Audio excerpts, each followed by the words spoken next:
des market movers aujourd'hui. On regarde ça avec Bernard Prats-Desclos, trader pour compte propre. Bonjour Bernard. Bonjour Éléonore. Alors comme chaque jour, on s'intéresse à 3 valeurs et on commence avec Saint-Gobain. Exactement. Si vous voulez bien, juste un petit mot rapide, très très rapide sur les indices généraux.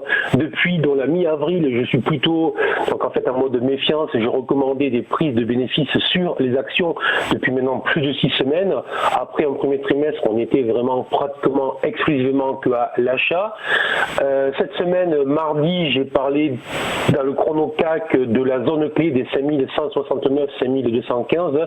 C'est la zone que le CAC est allé chercher hier, donc très très clairement, on est sur un niveau clé pour les prochaines heures et pour les prochaines journées. Et donc évidemment, si les indices sont sur des niveaux clés, ça va avoir des incidences très fortes sur les actions que l'on surveille. On y va.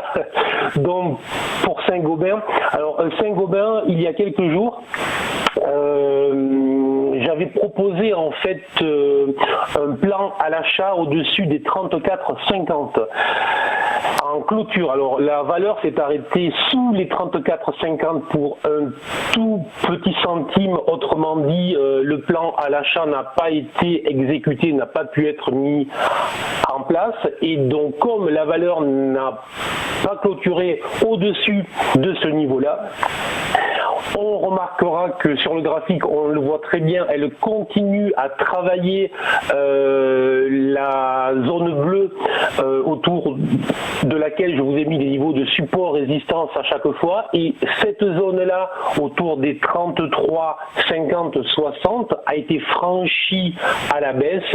Autrement dit, et de manière très claire, tant que l'on va rester sous les niveaux des 33, 60, 34 sur la valeur Saint-Gobain, je conseille de rester à l'écart, surtout qu'il y avait la possibilité de rebondir sur le support, que ce rebond a échoué, donc il vaut mieux rester à l'écart sous les 34,60.